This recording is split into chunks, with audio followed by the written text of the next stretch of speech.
Segala pujian kami naikkan bagi-Mu ya Tuhan.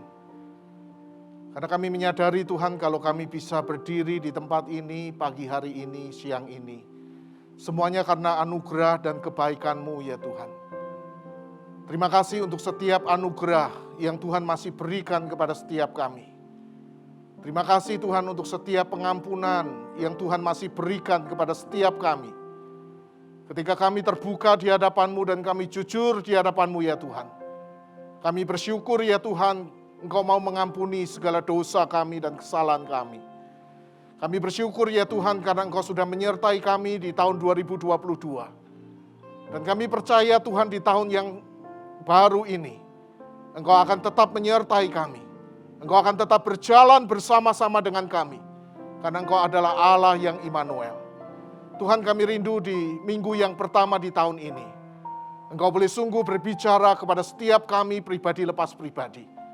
Mari Tuhan, biarlah kiranya kebenaran firman yang kami baca dan kami renungkan boleh sungguh menguatkan setiap kami, menegur dan berbicara kepada setiap kami. Dan Tuhan tolong supaya setiap kami bukan hanya mendengar, tetapi kami juga boleh menanggapi apa yang menjadi panggilan-Mu kepada setiap kami. Terima kasih Tuhan, kami menyambut firman-Mu dengan penuh ucapan syukur.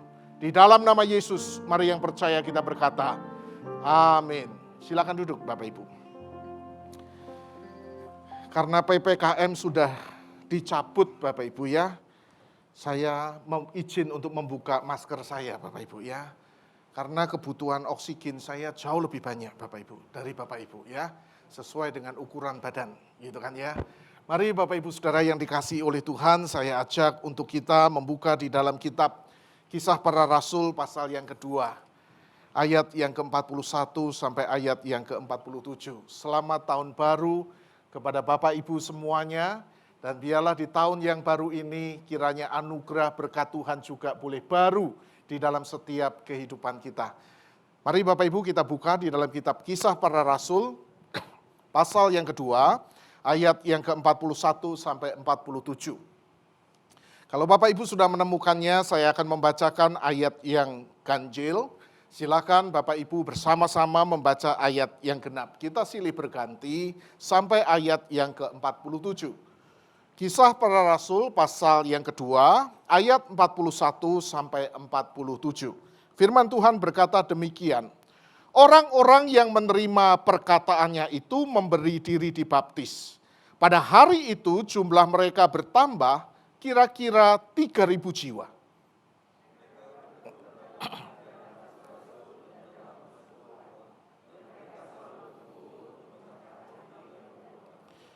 Maka ketakutanlah mereka semua, sedang rasul-rasul itu mengadakan banyak mujizat dan tanda.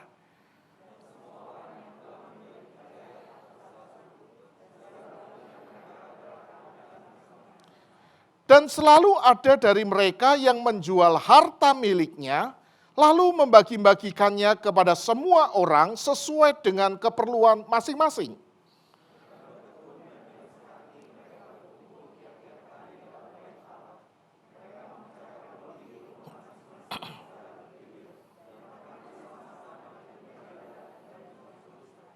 Sambil memuji Allah dan mereka disukai semua orang.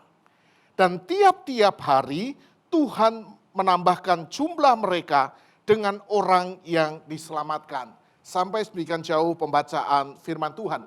Bapak Ibu Saudara yang dikasihi oleh Tuhan, tema renungan pada pagi hari ini adalah tetap eksis di tengah badai krisis.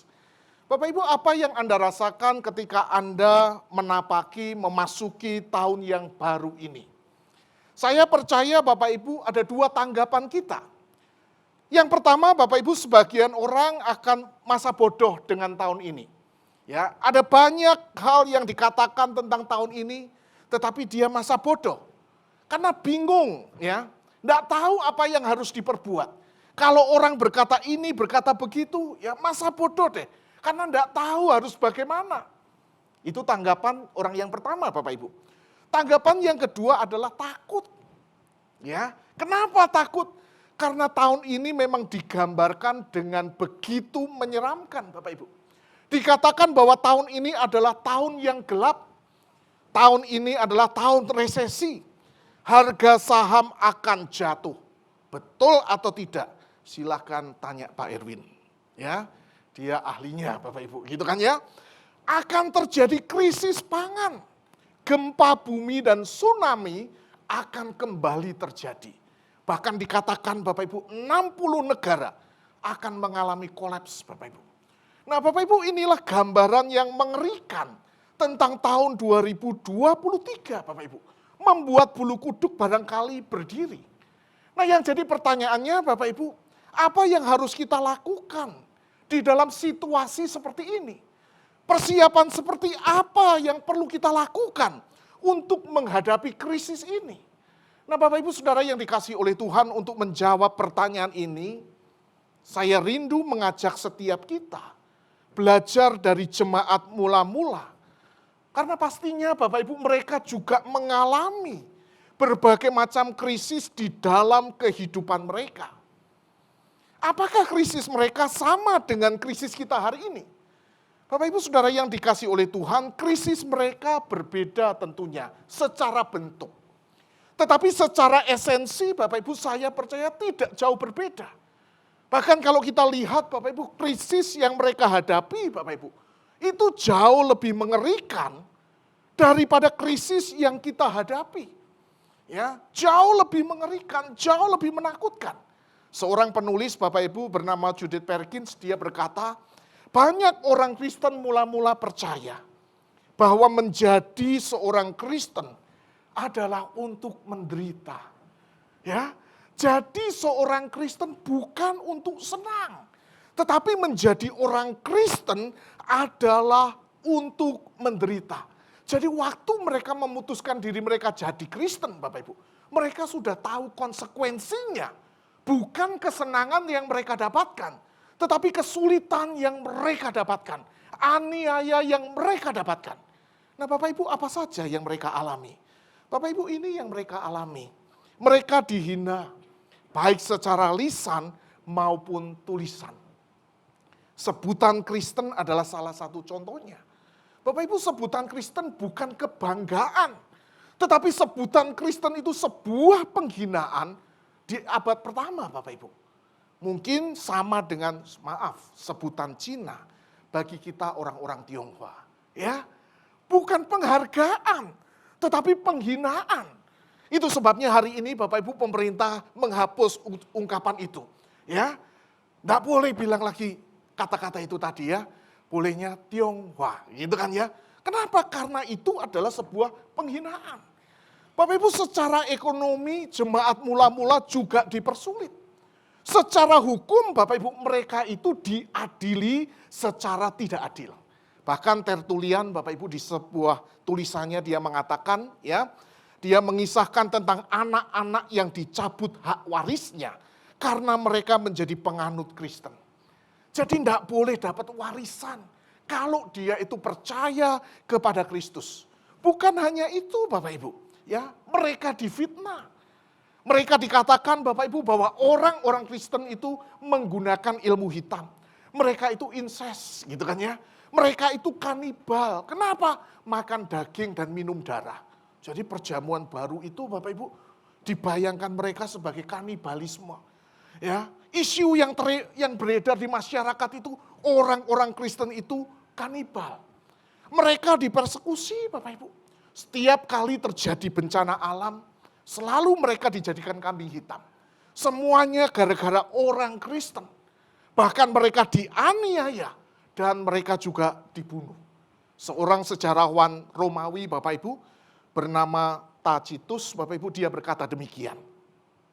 Kebinasaan mereka masih ditambah lagi dengan segala bentuk penistaan. Dalam balutan kulit binatang liar, mereka tewas dicabik-cabik anjing, atau dipakukan pada salib, atau menjadi umpan api dan dibakar laksana suluh. Bila mana hari berganti malam, Nero menjadikan taman-tamannya sebagai ajang pamer tindakan-tindakan yang mencengangkan ini, dan menggelar pertunjukan sirkus, tempat ia berbaur dengan rakyat dengan berpakaian layaknya pembalap kereta atau tegak menjulang di atas kereta. Jadi sementara Bapak Ibu dipentaskan sirkus, orang-orang Kristen menjadi obornya. Bapak Ibu Saudara yang dikasih oleh Tuhan, krisis mana yang jauh lebih mengerikan? Krisis yang kita hadapi hari ini, atau krisis yang dihadapi oleh jemaat mula-mula Bapak Ibu? Bapak Ibu Saudara yang dikasih oleh Tuhan, krisis yang mereka hadapi jauh lebih mengerikan, jauh lebih menakutkan. Namun sejarah mencatat Bapak Ibu, justru di dalam keadaan seperti itu Bapak Ibu, gereja itu mencapai zaman keemasan. Banyak orang menjadi percaya. Percaya bukan dalam keadaan yang baik, tetapi percaya dalam keadaan yang chaos, yang rusak seperti itu. Ya, itu yang terjadi Bapak Ibu. Kekristenan meningkat dengan pesat. Nah, yang jadi pertanyaannya Bapak Ibu, apa yang menjadi rahasia sehingga mereka mampu menanggung semuanya itu? Apa rahasianya sehingga mereka bisa sekuat itu? Bapak Ibu, rahasianya adalah mereka tetap bersekutu. Itu yang pertama.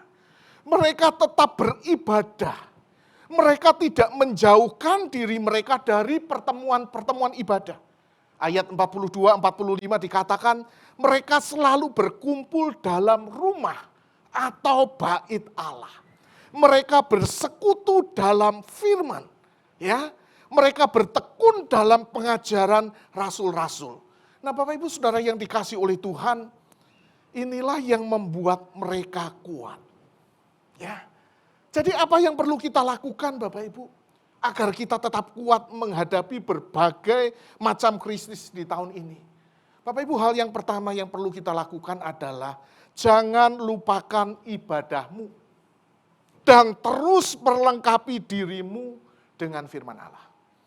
Ya, jangan tinggalkan ibadahmu. Dan terus perlengkapi dirimu dengan firman Allah. Kenapa Pak Edi? Kok harus beribadah? Kok harus terus memperlengkapi diri dengan firman Allah? Bapak Ibu 1 Timotius 4 ayat 7 dan 8 berkata demikian. Yuk kita baca sama-sama ya. 1, 2, 3. Tetapi jauhilah tahyul dan dongeng nenek-nenek tua. Latihlah dirimu beribadah. Latihan badani terbatas gunanya. Tetapi ibadah itu berguna dalam segala hal.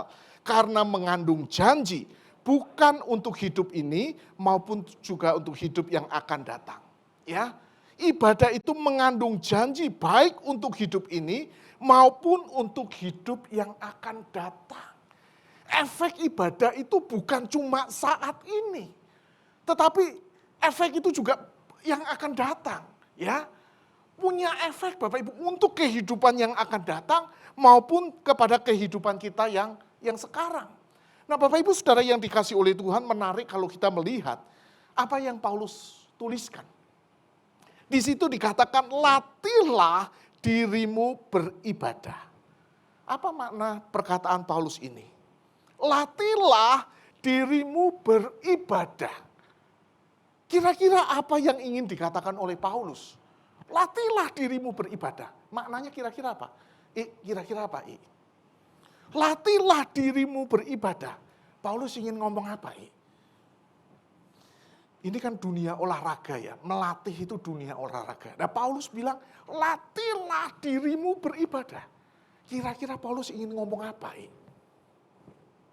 Kira-kira salah enggak apa-apa? Apa? Apa? Apa? Hidup yang kekal. Oh gitu ya, iya. Oke, enggak apa-apa. C. Kenapa Paulus bilang latihlah dirimu beribadah? Latih. Ya. Maknanya kira-kira secara sederhana apa sih? Apa yang ingin diomongkan Paulus? Apa? Latihlah dirimu beribadah. Artinya apa? Hah? Kuat dalam iman. Belinda, thank you kok untuk jawabannya. Belinda, apa Belinda? Latihlah dirimu beribadah. Kayak dunia olahraga, latihan. Hah? Supaya terbiasa. Oke. C. Elis, thank you Belinda. Wah deg-degan semua ya ini ya. Apa maknanya? Latihlah. Paulus bilang apa kira-kira? Secara sederhana. Supaya tetap setia. Oke, C. Elis, thank you. Kamu yang pakai pakaian loret-loret, ya. Apa maknanya? Latihlah dirimu ibadah. Supaya apa? Supaya dekat dengan Tuhan. Kamu. Ya, yang pakai baju putih. Apa maknanya? Latihlah dirimu ibadah. Yang ingin diomongkan Paulus secara sederhana itu apa sih? Biar terus ingat, gitu ya. Oke, sama Tuhan, konsisten, gitu ya. Thank you untuk jawabanmu. Bapak Ibu, saya punya gambar, Bapak Ibu. Ya, wah. Nah, beberapa waktu yang lalu, Bapak Ibu, saya itu janjian sama Pak Herman, sama Pak S, ya, untuk fitness bersama, Bapak Ibu. Dengan mimpi, Bapak Ibu, kira-kira badan saya bisa jadi kayak gitu, Bapak Ibu. Ya, perut saya bisa jadi kayak gitu, Bapak Ibu. Ya, six pack. Nah, akhirnya Bapak Ibu betul terjadi, Bapak Ibu. Kami ketemu harinya dan kami olahraga bareng-bareng. Ngangkat beban bareng-bareng, Bapak Ibu. Gitu kan ya? Dan tahu enggak hasilnya apa? Hasilnya tidak berhasil, Bapak Ibu. Ya, bukan six pack yang kami dapatkan.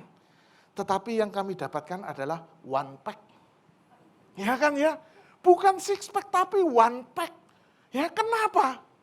Karena kami tidak konsisten. Ya, kami tidak terus melakukannya. Kami tidak terus melatihnya. Jadi kalau Paulus bilang latihlah dirimu beribadah. Secara sederhana Bapak Ibu artinya adalah ibadah itu jangan cuma sekali. Apalagi Paskah dan Natal. Ibadah itu harus terus menerus. Kenapa? Supaya Anda dan saya mendapat apa? Manfaatnya. Kalau Anda itu cuma datang sesekali, Anda tidak akan dapat manfaatnya. Tapi kalau Anda itu terus-menerus melakukannya, Anda akan mendapatkan manfaatnya. Bapak Ibu Saudara yang dikasihi oleh Tuhan, inilah hal yang pertama yang perlu Anda lakukan untuk menghadapi berbagai macam krisis. Ya, jangan tinggalkan ibadahmu. Tetaplah bersekutu dengan firman Allah. Kenapa Bapak Ibu? Karena firman itu memberikan kita hikmat. Ya, Alkitab katakan kalau kamu itu tidak punya hikmat, kurang hikmat, carilah kepada Tuhan. Tuhan itu sumber hikmat. Lewat firman Bapak Ibu kita itu punya kebijaksanaan. Lewat firman kita itu punya kekuatan, punya penghiburan, punya pengharapan. Jadi nggak bisa Bapak Ibu kita itu cuma belajar firman sesekali. Buka Alkitab setahun sekali. Nggak bisa Bapak Ibu. Kalau kita itu mau merasakan efek ibadah di dalam hidup kita. Mau tidak mau Bapak Ibu, suka tidak suka. Kita perlu konsisten. Ya, membacanya setiap hari. Bapak Ibu Saudara yang dikasihi oleh Tuhan, itu sebabnya kita ada komsel. Kita ada Bible reading, bacaan Alkitab tiap hari. Kenapa? Supaya kita jadi pribadi yang kuat. Yang butuh makan itu bukan cuma tubuh Anda. Tapi yang butuh makan itu apa? Roh Anda. Ya, Alkitab berkata gunakan pedang roh. Ya, gunakan perisai iman. Bapak Ibu punya perisai. Ya, tapi kalau enggak punya pedang, juga enggak bisa apa-apa. Gunakan pedang roh, yaitu firman Allah. Seringkali kita cuma bertahan. Ya, kita enggak gunakan pedang roh, kita enggak tahu firman Allah. Itu yang menyebabkan kita kalah. Nah Bapak Ibu, Tuhan pengen supaya Anda dan saya terus hidup di dalam ibadah. Hidup di dalam persekutuan dengan firman. Bapak Ibu, ini pilar yang pertama. Yang menjadi sumber kekuatan jemaat mula-mula. Yang kedua Bapak Ibu, jemaat pertama Bapak Ibu bukan saja bersekutu di dalam firman. Tetapi mereka juga bersekutu dengan sesama. Ya, bukan cuma di dalam firman, tetapi mereka juga bersekutu dengan sesama. Mereka tidak menjauhkan diri mereka dari orang percaya lainnya. Ya. Jadi mereka itu tidak menjauhkan diri mereka dari orang percaya lainnya. Di ayat yang ke-44-45 Bapak Ibu, di situ dikatakan, dan semua orang yang telah menjadi percaya tetap apa? Bersatu. Artinya apa Bapak Ibu? Kumpul, gitu kan ya. Tetap ketemu. Dan yang luar biasa Bapak Ibu, mari kita baca sama-sama. 1, 2, 3. Dan segala apa? Kepunyaan mereka adalah kepunyaan bersama. Dan selalu ada dari mereka yang menjual harta miliknya, lalu membagi-bagikannya kepada semua orang, sesuai dengan keperluan masing-masing. Jadi kalau Anda bayangkan jemaat mula-mula itu kayak apa Bapak Ibu? Hah? Harmonis enggak? Ya, bersatu. Apa yang mereka miliki itu mereka enggak segan-segan berikan. Mereka enggak segan-segan bagikan kepada orang lain yang membutuhkan. Kehidupannya itu kayak gitu Bapak Ibu. Itu sebabnya tidak heran Bapak Ibu. Alkitab mengatakan apa? Mereka disukai banyak orang. Dan Tuhan menambahkan jumlah mereka setiap hari. Bapak Ibu Saudara yang dikasihi oleh Tuhan, kita perlu bersekutu bukan hanya di dalam firman. Tetapi kita juga perlu bersekutu di dalam lingkungan orang percaya. Ya, perlu bersekutu bersama Bapak Ibu. Mari saya ajak untuk kita membuka membaca di dalam Ibrani 10 ayat 24 sampai 25. Kalau sudah ketemu mari kita baca ya, di sini ada ya. 1, 2, 3. Dan marilah kita saling memperhatikan supaya kita saling mendorong dalam kasih dan dalam pekerjaan baik. Janganlah menjauhkan diri dari pertemuan-pertemuan ibadah kita seperti dibiasakan oleh beberapa orang. Tetapi marilah kita saling menasihati dan semakin giat melakukannya menjelang hari Tuhan yang mendekat. Di situ dikatakan Bapak Ibu, supaya kita ini bisa saling memperhatikan. Supaya kita ini bisa saling mendorong. Supaya kita ini bisa saling menasehati. Pertanyaan saya Bapak Ibu, dalam situasi apa kita bisa mengalami semuanya ini? Saling mendorong, saling menasehati, saling menguatkan. Betulkah di dalam ibadah online Bapak Ibu, kita bisa mendapatkan semuanya ini? Bapak Ibu, semuanya ini bisa kita dapatkan saat kita ini bersekutu dengan saudara-saudara seiman. Ini berkat yang tidak mungkin kita dapatkan di dalam ibadah online. Saling memperhatikan, saling menasehati, saling menguatkan. Bapak Ibu, ini bisa kita dapatkan kalau kita ini ketemu. Ya, saya bermimpi Bapak Ibu, saya rindu. Ya kalau jemaat BCS ini jadi jemaat yang seperti ini. Saling memperhatikan. Si A kok enggak datang? Enggak perlu saya yang telepon Bapak Ibu. Tapi Anda sesama jemaat bisa telepon.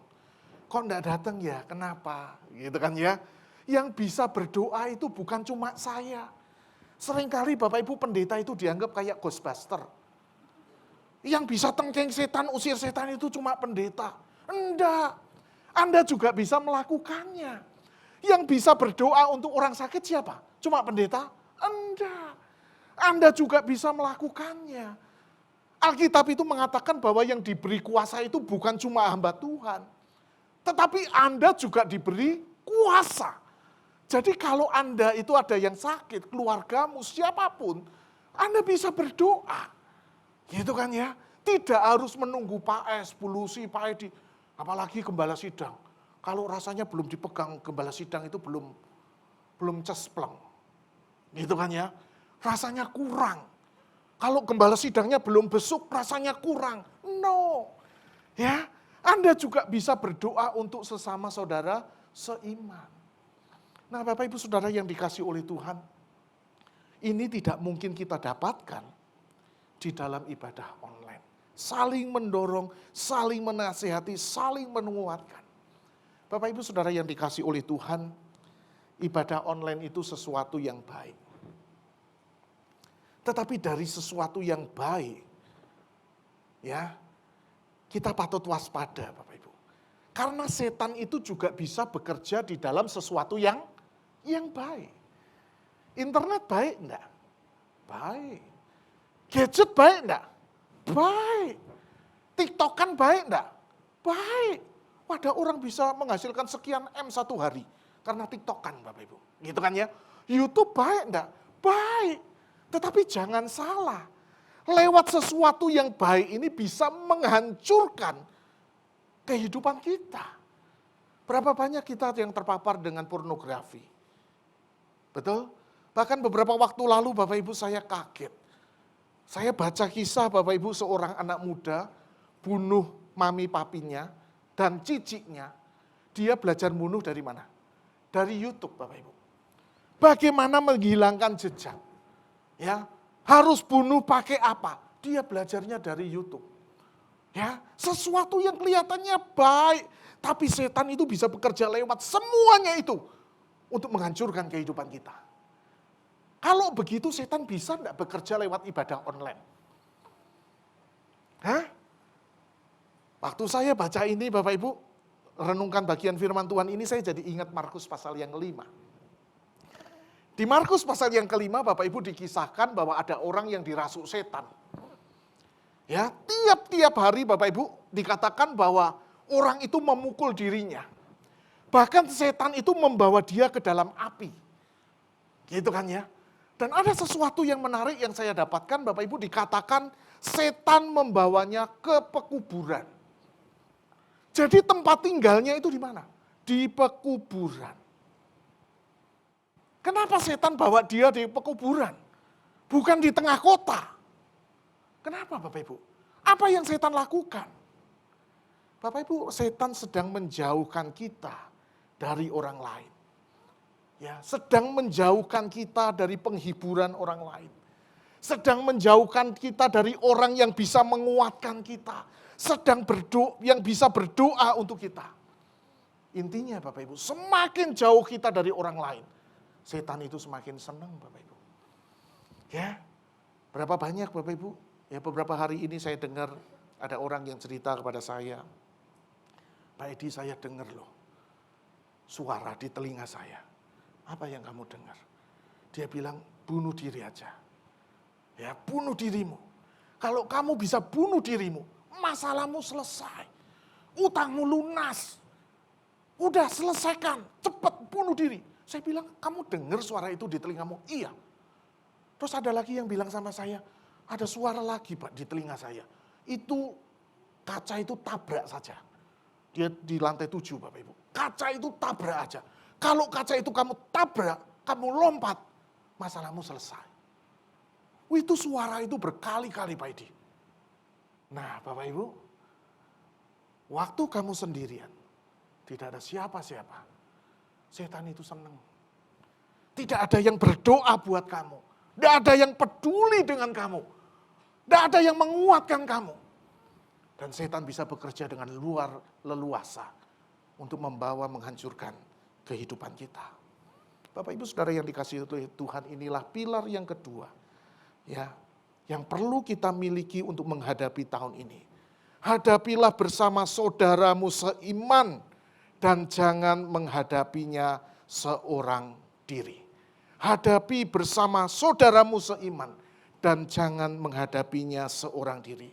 Inilah pilar kedua Bapak Ibu yang menjadi kekuatan gereja mula-mula dan menjadi daya tarik gereja mula-mula. Ya, bahwasanya mereka adalah jemaat yang saling mengasihi. Mereka bukan saja haus dan rindu kebenaran, tetapi mereka juga mempraktekkan kebenaran itu di dalam kehidupan mereka. Bapak Ibu Saudara yang dikasihi oleh Tuhan, ini adalah pilar yang tidak boleh hilang dari gereja. Ya, haus dan rindu akan kebenaran.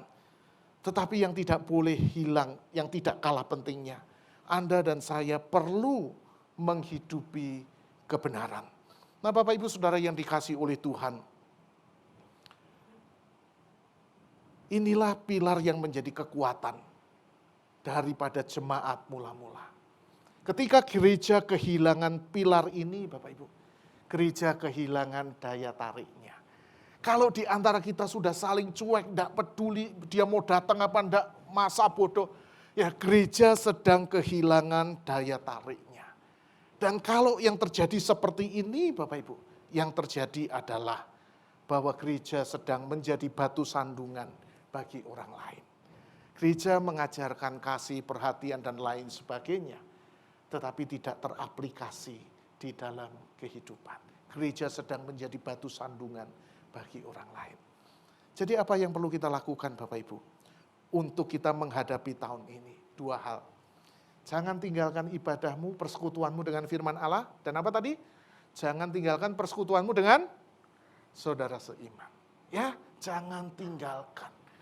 Ya, latihlah dirimu beribadah untuk engkau menjadi kuat di hadapan Tuhan. Terus bertumbuh dalam firman.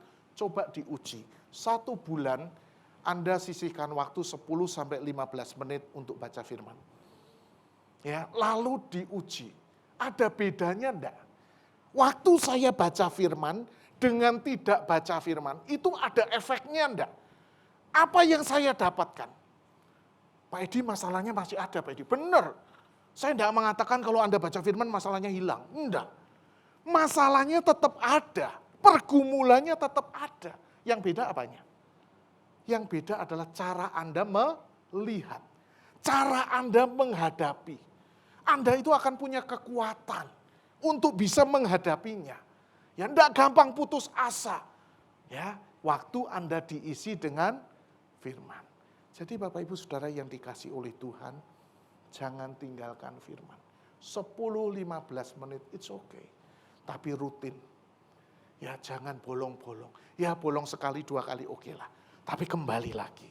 Terus engkau akan menjadi pribadi yang kuat di dalam Tuhan. Amin. Ya jangan tinggalkan ibadah. Jangan tinggalkan persekutuanmu dengan saudara seiman. Engkau akan kuat menghadapi tahun ini. Jadi kalau lagi stres, depresi gitu kan ya. Jangan sungkan cari Pak S. Jangan sungkan tuh cari bulus itu. Gitu kan ya, cari saya juga. Itu kan ya, itu kan. Jadi jangan hadapi sendiri Bapak Ibu. Tuhan memberkati. Mari kita berdoa. Saya memberikan waktu bagi kita pribadi lepas pribadi. Apakah engkau takut menghadapi tahun ini? Apakah engkau gentar menghadapi tahun ini?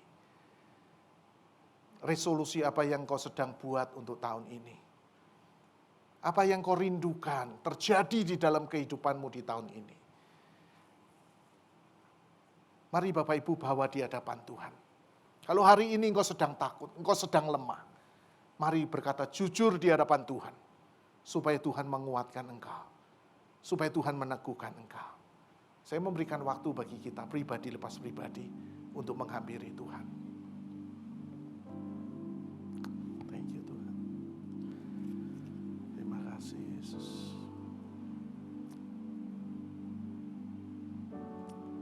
Terima kasih Tuhan. Engkau barangkali sudah lama, jarang ibadah. Tapi hari ini engkau datang. Beranikah engkau berkata di hadapan Tuhan, Tuhan aku mau terus datang kepadamu. Aku tidak lagi akan meninggalkan engkau. Apapun yang terjadi di dalam hidupku, aku akan tetap datang kepadamu. Barangkali hari ini engkau sudah lama meninggalkan firman. Tuhan rindu berbicara kepada Anda. Tetapi Anda terus lari dan lari. Tetapi hari ini Anda berkata, Tuhan aku mau kembali. Tuhan tolong berikan aku kekuatan. Berikan aku kerinduan. Mari Bapak Ibu hampiri Tuhan. Berkatalah jujur di hadapan Tuhan. Terima kasih Tuhan.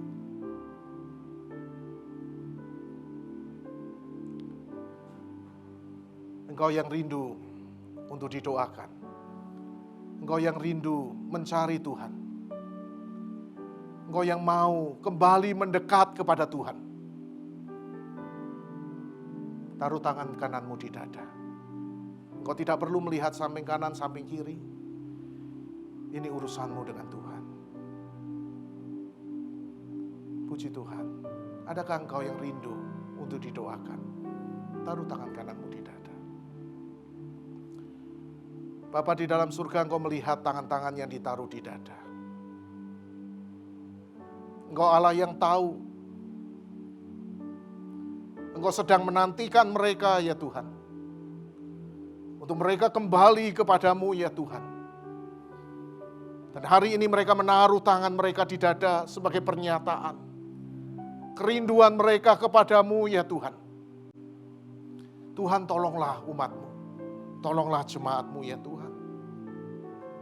Karena tidak mungkin Tuhan, kami dengan kekuatan kami sendiri kami mendapatkan Engkau ya Tuhan. Itu sebabnya mereka yang menaruh di tangan di dada mereka menyadari kerapuan mereka, ketidakmampuan mereka. Hamba berdoa kiranya Engkau yang menolong mereka kembali.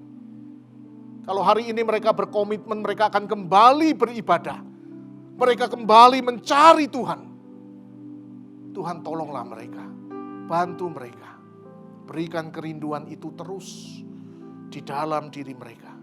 Sehingga mereka boleh menjadi pribadi yang kuat untuk menghadapi tahun ini.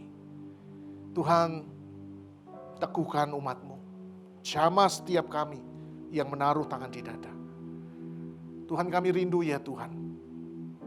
Kami boleh menjalani tahun ini bukan sendirian. Tapi kami menjalani bersama Tuhan. Bersama dengan saudara seiman kami. Tuhan, tolonglah. Supaya kami boleh melibatkan Tuhan di dalam setiap perkara yang kami hadapi. Tuhan, berkati setiap kami yang hadir pada siang hari ini. Kiranya Tuhan yang memberkati. Terima kasih Tuhan, bantu kami untuk kami terus mencari Engkau. Terpuji nama-Mu, di dalam nama Yesus kami berdoa. Amin.